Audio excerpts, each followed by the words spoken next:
Talk to me about this concept of mass formation, because you introduced it in the film and I had never heard of it before. Is that something that you stumbled on when you were doing your research, and how would you explain it to anybody?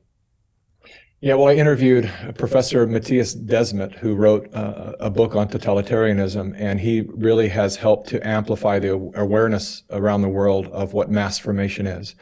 And in short, mass formation is mass hypnosis. And I opened the movie with the admission that I was part of the mass hypnosis. So I come from the far progressive left, born and raised in California, so I didn't really have a choice. And I mean that literally. When you're born and raised in the Mecca of California, there is one political party, and to even consider the other party means you're a racist, you're a bigot, you're greedy, and all of the horrible other labels that can be placed on you. And so, as we examine in the film, we call it weaponized compassion, because I realize that the way they capture people, and this is also an answer to why I've had so many people reach out to me. They were just amazed that their brother, who was the smartest person they know, I can't tell you how many times I've heard this, fell for it all, or their doctor, or their incredibly intelligent father, or whatever it might be. And so you have to understand that as we examine in the film, that I always say it's the highly educated and deeply caring people that are the most vulnerable.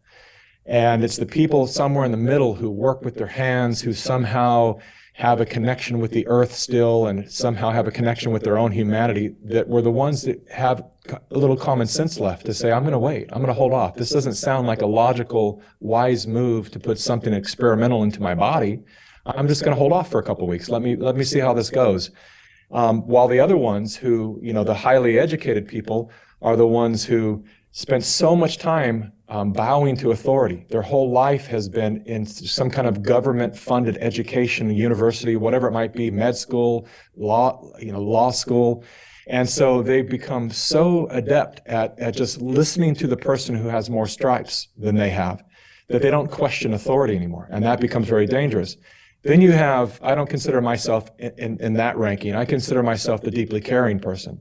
Raised by a single mom with two sisters and a gay brother, I had a lot of feminine input. So I was very, sensitive about helping people. And I was always told, always make sure that you go out and you meet the people who are, the janitors at the school. They're real people, and get to know them. My mother was very much like all people are equal and loved them all equally.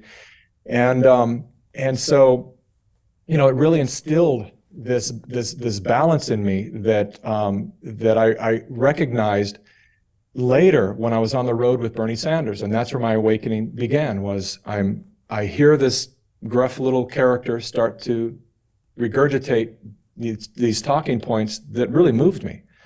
It's like there are people that are not being treated fairly. And at that time, coming from this kind of what I recognize now as a kind of a communist, socialist perspective of that there's the working class, the laborers, and then there's the elite class who just enslave us, right? I felt that I was part of that class.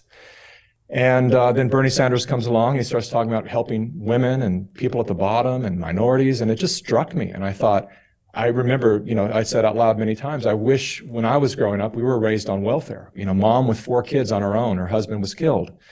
And I thought, I wish we had someone like this when I was growing up, someone that could speak this way, that recognized our suffering, what we're going through. And so I bought into it fully, and I ended up on the road with him. And I traveled from Los Angeles all the way to Philadelphia. While I was on the road with him, that's when my awakening started, because I edit what I shoot.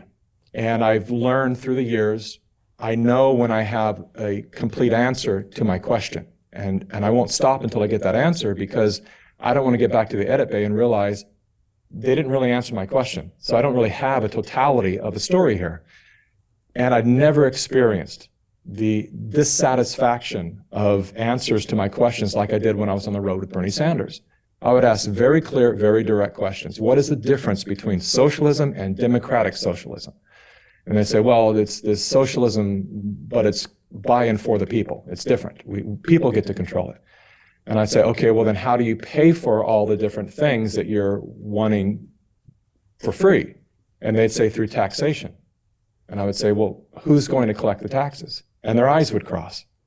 And they'd say, I guess the government. And I'd say, interesting, do you trust the federal government? No. But you want to give them more of your money? More of my money? You want to give, and do you like the way they spend your money now? No, it's terrible. So you think giving them more of your money is going to somehow correct that? Like what, there's something missing here. Are you guys seeing this? And no one was willing to really delve into that deeply with me. It was just kind of like, stop asking the questions. It's going to work somehow. We don't know. Just vote for Bernie. So Jim Rickards has just recorded a video that's not available to anyone in the public, and he's going to be talking about how this upcoming recession is going to be fast, it's going to be bloody, it's going to be nasty. But at the same time, he's going to show you how you can position yourself to profit from all of this chaos. Now, we've made this video only available to our viewers. Go to londonreal.tv/Jim. Watch that immediately. I can't say enough good things about Jim Rickards. He understands the global economic system better than any guest I've ever had on London Real. His predictions are almost uncannily true, and you can learn how to profit from his vision, from his expertise, and his understanding of economics. So go to londonreal.tv/Jim or click the link below. It's an excellent, excellent look on what's going to happen in the future and how you can position yourself to profit from that. Jim is one of the best in the business, one of my favorite guests on London Real, and he's very, very good at predicting the future and showing us all to profit from it. So click the link, and I hope you enjoy. Hey, it's Brian Rose, founder of the DeFi Academy. I've told you my 4-week crypto bootcamp is amazing, but don't take my word for it. This is what my students are saying. The DeFi Academy was an amazing experience for me. It took me totally out of my comfort zone. In this course, I was challenged, I was held accountable, and pushed to do things that honestly weren't always easy. It's been phenomenal, and I can't believe we're already up on our 4 weeks. It has flown by. Going through this DeFi accelerator by far was one of the best courses I've taken. You do this course, you really get into the nitty-gritty of the activities that will make you comfortable with decentralized finance. Thank you so much to Brian and everyone at London Real and the DeFi Academy for even putting together an amazing course like this. Anybody else that wants to do it, please sign up. It is well worth the money.